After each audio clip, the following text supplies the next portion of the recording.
इस वक्त कांग्रेस उपाध्यक्ष राहुल गांधी दिल्ली में रेलवे कर्मचारियों की समस्याएं सुन रहे हैं। क्या कुछ वो कह रहे हैं, क्या बातें, क्या समस्याएं रेलवे कर्मचारी रखना, सीधे आपको वहीं पर लिए चलते हैं। गिर जाता है, टूट जाता है, तो फिर क्या होता है? उसके लिए साहब मेडिकल कोई सुविधा नहीं है। ओपीडी में दवाई मिलती है सिर्फ हमें।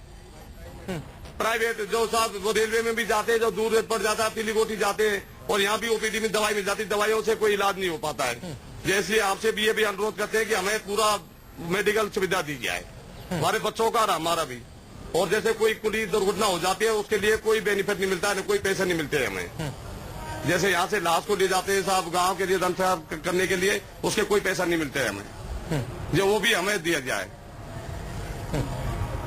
और कोई कुछ कहना चाहता है? हाँ भाई, एक साथ ही हमारा साथ। अच्छा, मैं आपको बता देता हूँ ये मीटिंग कैसे हुई। मैं बता देता हूँ आपको। हम कांग्रेस पार्टी का जो मैनिफेस्टो बनता है, पहले उस मैनिफेस्टो को हम सीनियर लोगों से बनवाते थे, 5-6 लोग बना देते थे। फिर हमने नई कार्रवाई की है कि हम जनता से जाके पूछें। तो हमारी अलग अलग लोगों से मैनिफेस्टो की मीटिंग हो रही है कि भाई आप मैनिफेस्टो में क्या क्या चाहते हो, क्या क्या कानून चाहते हो, क्या आपके सामने समस्याएं हैं। में से कोई बोलना चाहेगा? हाँ, इधर दीजिए इनको।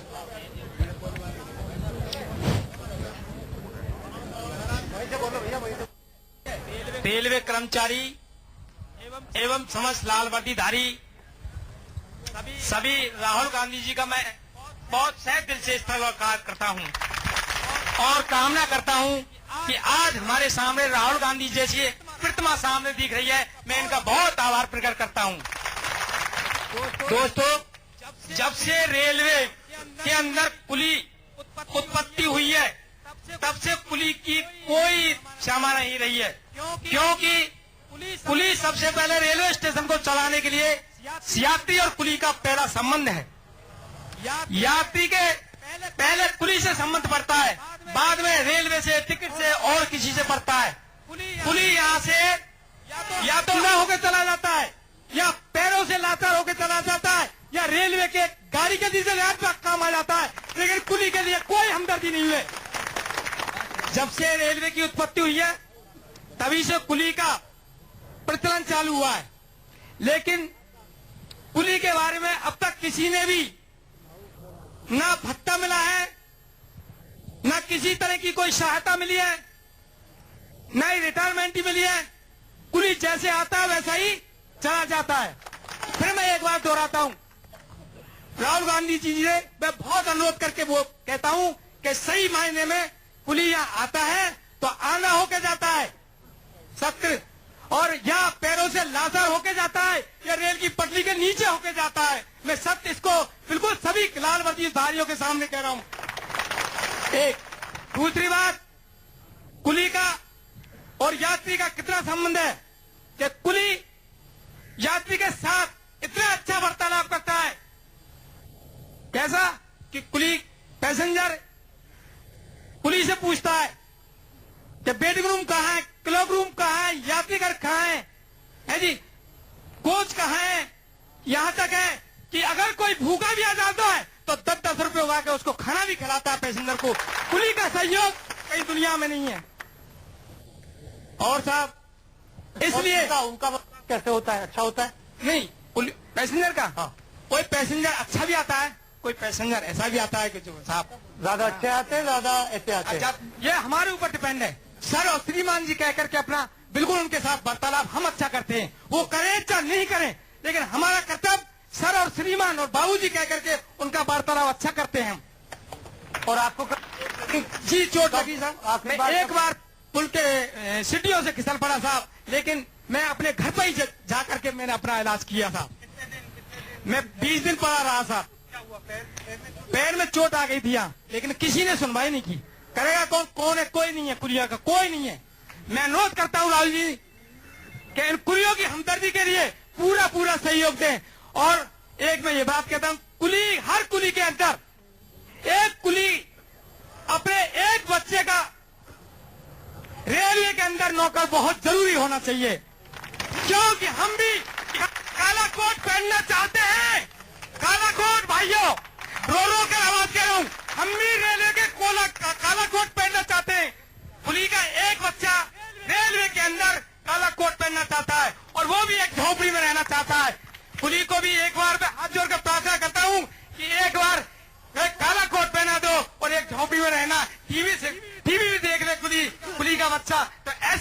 अनुरोध करता हूं कि कुली के साथ एक अच्छा वार्तालाप हो जाए। और तो खैर सारी समस्याएं मेरे भाइयों ने बताई है, भाइयों ने भी अच्छी बताई है, लेकिन कुली का पूरा ध्यान रखते हुए जाति का संबंध कुली के साथ अच्छा है और अच्छा रहेगा और अच्छा करते रहेंगे। लेकिन मैं सभी से अनुरोध करता हूं कि कुली की थोड़ी सी एक बच्चा सर्विसमैन हो जाए तो अच्छा है साहब। कुली का फिर से मैं दोबारा एक बार अनुरोध करता हूं कि कुली का बच्चा काला कोट पहन के निकले तो मैं ये भी याद रखे कि मेरा बाप कुलीगिरी कर गया था नई दिल्ली में। इसलिए मैं आपसे क्षमा मांगता हूं। बहुत बहुत बहुत बहुत बहुत अच्छा। अब इस साइड पे भी बुलवाते वापस आते सबको, ये हमारे गैंगमैन, आप वहीं पे रह करके बोलिए, उधर से बोलिए। हेलो। परम आदरणीय युवा तुर्क के नेता भाई राहुल गांधी जी का हम रेल कर्मचारी तथा यूआरएमयू की तरफ से हार्दिक अभिनंदन करता हूं।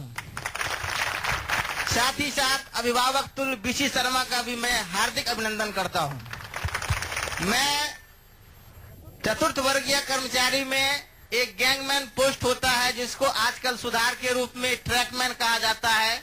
उसके साथ जो रेलवे के द्वारा बर्ताव किया जाता है, उसकी जो समस्याएं हैं, मैं अपने भाई राहुल गांधी जी के सामने रखना चाहता हूं। आशा करता हूं कि हमारी समस्याओं को सुनकर हमारी दुख को दूर करने का प्रयास करेंगे। पहली समस्या है, जितने भी हमारे यहाँ रेल कर्मचारी हैं, सब कर्मचारियों की ड्यूटी 8 घंटे की होती है, लेकिन हमारी ड्यूटी जो होती है 8 घंटे के बजाय 11 घंटे होती है। 2 वैकेशन में होती है, समर वैकेशन और विंटर वैकेशन में। जाड़े की ऋतु में जो होता है ड्यूटी हमारा 8 बजे से संध्या 5 बजे तक, जिसमें हमारा 9 घंटे की ड्यूटी होती है। उसमें 1 घंटे का लंच हमारा अपना जाता है और कर्मचारियों का लंच जो होता है उसी में होता है, 8 घंटे के अंदर ही होता है। और गर्मी ऋतु में जो होता है हमारा ड्यूटी सुबह 7 बजे से संध्या 6 बजे तक होती है और 7 बजे से लेकर 6 बजे के बीच हमारी जो घंटे होते हैं 11 घंटे हो जाते हैं। और 3 घंटे ड्यूटी हमारी 8 घंटे की ही मान्य होती है। 3 घंटे जो होता है हमारा लंच का समय दिया जाता है रेलवे की तरफ से, जो 3 घंटे का समय हमको साइड पर ही बिताना पड़ता है। उस साइड को छोड़कर हम अन्यथा किसी दूसरे जगह नहीं जा सकते हैं। और 3 घंटे का समय जो हम धूप में रहते हैं, हमारा ड्यूटी जो होता है एक धूप में होता है। रेल के पटरी के साथ हमारा संबंध है, रेल के पटरियों पर हमारा काम करना पड़ता है। उसका मेंटेनेंस करते हो आप? जी सर, मेंटेनेंस करते हो, मेंटेनेंस जी सर। तो 3 घंटे का समय के ठहराव की न व्यवस्था हमारे पास है कि हम कहाँ ठहरेंगे, रोटी गंदे में खाएंगे, सूखे में खाएंगे, कहाँ खाएंगे। रोटी खाने की भी हमारे पास कोई व्यवस्था नहीं, जहाँ बैठो वहीं रोटी खाओ। हमारी मतलब कि मुख्य प्रमुख जो हमारे साथ लाचारी है व्यवस्था, इसका रेलवे की तरफ से कोई सुविधा नहीं है। तो आप मतलब पूरा दिन ट्रैक पे ही रहते हो? जी सर, ट्रैक पे ही रहता हूँ। और 3 घंटे का जो हमें अतिरिक्त समय लिया जाता है उसका हमें रेलवे की तरफ से कुछ भी नहीं दिया जाता है। अतिरिक्त जो भी पैसे उसे जो भी हमारी आर्थिक लाभ के लिए लोग नौकरी करता है, उसके लिए मुझे कोई आर्थिक लाभ नहीं दिया जाता है। दूसरी समस्या ये है कि गैंग स्टाफ को प्रोन्नति का कोई अवसर नहीं है। गैंग में आए, गैंग जब कितने पढ़े लिखे हैं उससे उसका कोई वास्ता रिश्ता नहीं है। आज के डेट में जो भी सारे लड़के पढ़े लिखे ग्रेजुएट MA RN के साथ जो भी मजबूरियां हो, आर्थिक प्रॉब्लम हो, चाहे जो भी इकोनॉमिक प्रॉब्लम जो भी हो, उसके साथ मतलब गैंग में आए, अन्यथा आप गैंग से रिटायर हो जाओ। कोई वैकेंसी डिपार्टमेंटल वैकेंसी आती है तो उसको भी आपको जो है सूचना नहीं मिल पाती है, या आपके साथ बुरा व्यवहार, गलत व्यवहार जो भी उसको कर दीजिए। अगर आपको ऐसा कभी मौका मिल गया आगे बढ़ने का तो हमारे संबंधित अधिकारी जो हमारे एप्लीकेशन को फॉरवर्ड ही नहीं करते हैं, आगे बढ़ने का कोई चांस देना ही नहीं चाहते। लगता है कि एक जेल है, काले पानी की सजा दी जा रही है गैंग कर्मचारियों को। आप गैंग में आए हो, गैंग से रिटायर हो जाओ, यही तुम्हारी जिंदगी है। तो सब कोई अच्छा जीवन जीना चाहता है। आज हम रेलवे में छोटा वर्कर बन के आए हैं तो यहाँ से हम बड़े बनकर भी जाने की कामना करते हैं, इच्छा रखते हैं। रेलवे को एक अच्छी सेवा देने का हम भरपूर अपनी तरफ से योगदान देने का आशा रखता हूँ। तो हमें भी सहयोग रेलवे की तरफ से मिलना चाहिए। आपको लगता है कि आपके सिर के ऊपर एक दीवार है, बिल्कुल तो आप सर, तोड़ नहीं पा रहे हो ना। तोड़ नहीं पा रहे हैं सर। तोड़ने की कोशिश की जाती है लेकिन बीच में ही कमर तोड़ जाती है। आपके साथ एप्लीकेशन दिया आपने, फॉरवर्ड नहीं कर दिया जाएगा। अगर कोई वैकेंसी आई तो उसको गुपचुप इस तरह रख दिया जाएगा कि आपको पता भी नहीं, जो छोटे कर्मचारी ज्यादा आप पैर फैला के जाओगे कहाँ। ये भी समस्या हमारी है। तीसरी समस्या सर, वर्दी है हमारी, यही वर्दी है सर। ये शर्ट और ये पैंट। शर्ट को सर छू के जरा देखेंगे आप सर, दिखाओ। ये सर शर्ट है, ये गर्मी और ठंडे दोनों ऋतुओं का है सर। गर्मी ऋतु में इसको धूप में हमको काम करना पड़ता है सर, 11 घंटे हमको इसमें क्या स्थिति होगा ट्रैकमैनों का, इसको सर आप समझ सकते और हैं। एक ही चलती है। एक ही चलती गर्मी है में सर, सर। गर्मी और ठंडी दोनों वैकेशन में सर। तो एक सर जो शरीर के अगर ये लिए आपको मिलती है या इसका भी आपको कपड़ा कपड़ा मिलता है सर, इसको आपने सिलाते हैं सर। सिलानी इसको पड़ती है। जो मार्केट वैल्यू है सर सिलाई का, उसका कम मिलता है सर। और अच्छा, सर, उन्होंने दोनों पहन रखी है ये, उन्होंने ये वाली नीचे पहन रखी है और ऊपर पहन रखी है। ये क्या है?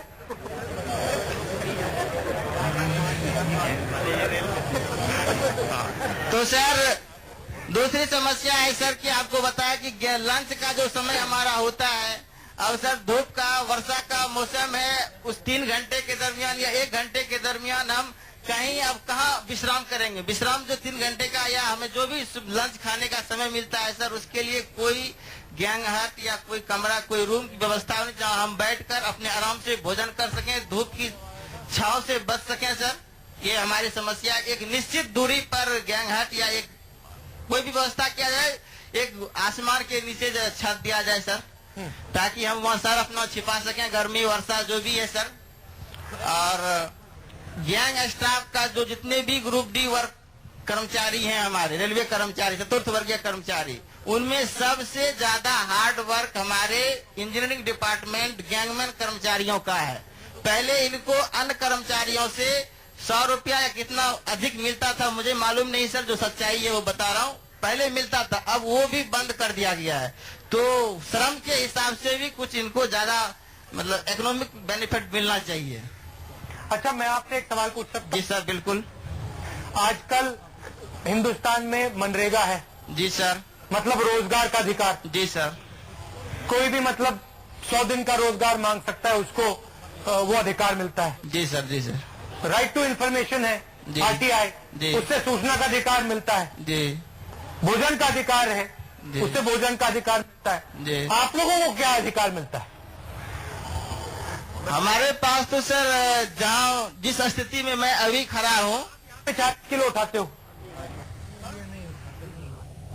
आप, एक शर्ट के साथ आगे पीछे घूमते हो पूरा दिन, जी सर, आपको क्या अधिकार मिल रहा है? हमारे कम से पास कम आपका क्या? हमारे जो सीनियर जो भी अधिकारी हैं वो उनके हिसाब से, या जो हमारे सीनियर कर्मचारी हैं जो हमारे आज रिटायर की स्थिति में हैं, उनके द्वारा ये कहा जाता है सर कि आपको अधिकार कुछ नहीं है, सिर्फ रेल के साथ कर्तव्य करो, उनके साथ ड्यूटी का पालन करो, सिर्फ काम करो, अधिकार तुम्हारे पास कुछ नहीं है। अब जैसे यहाँ पे बुजुर्ग लोग बैठे हैं, जी सर। पूरी जिंदगी इन्होंने 40-40 किलो उठाया है, जी सर। 50 उठाना पड़ता है। जी। जब ये चल रही है, ये आ रहा है ना? जी सर। हाँ। तो जब इनको चोट लगती है, जी सर। तो फिर इनका कोई कम से कम अधिकार नहीं होना चाहिए कि भैया स्वास्थ्य में इनकी मदद की जाए?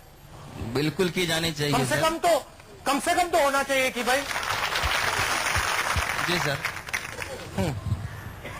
और सर हमारा जो काम करने का औजार है सर, जो जिससे हम ट्रैक का मेंटेनेंस करते हैं, उसका वजन सर करीब 40 किलो होता है सर। उस 40 किलो को कंधे पर 3 किलो नहीं 6 किलोमीटर तक सर हम लाद के ले जा सकते हैं। वो काम करेंगे सर कि उसका वजन शरीर सहेगा या ट्रैक का हम काम करेंगे सर। कैसा औजार होता है वो? औजार सर एक बारी होता है सर, हाँ। जो लंबा होता है, लोहे का बना होता है। कितना वजन होता है सर? 18 किलो। 18 kilo sir. उससे करते क्या हो? उसको सर रेल को, पटरी को सर जो है ना, उठाने का, उसके अंदर स्लीपर जो होता है उसको इधर उधर करने का, जो भी उसकी सब मरम्मती की जाती है सर। फिर एक गैती होता है सर, उसके साथ एक लकड़ी का लगा होता है, फिर और लोहे के साथ, फिर एक फरवा होता है सर, पंजी होता है, तसला होता है गिट्टी को इधर उधर करने के लिए। कुल मिलाकर उसका वजन 40 किलो सर। शरीर 40 किलो वजन सेगा, 6 किलोमीटर उसको लेके जाना लेके आना काम करेगा सर। ये भी हमारी एक प्रमुख समस्या है सर। लास्ट समस्या है सर छुट्टी। सीएल छुट्टी पहले सर 15 मिला करता था, अब सर वो छुट्टी 15 से 10 कर दिया गया। ये छुट्टी की भी कुछ समस्याएं हैं सर। 10 किलो का वजन भी उठाते हैं, कभी 5 किलो का वजन भी उठाते हैं, कभी 40 किलो का भी उठाते हैं, कभी 50 किलो का भी उठाते हैं। मैं जिंदगी में झूठ नहीं बोलूंगा। हम हर तरीके का वजन उठाते हैं। कभी हम 40 भी लेते हैं, कभी 50 भी लेते हैं, कभी 60 भी लेते हैं, कभी ज्यादा कभी कम ले लेते हैं, क्योंकि हमारा रोजी यही है, हमारा धंधा यही है, इसी से हम कमाते हैं, इसी से खाते हैं।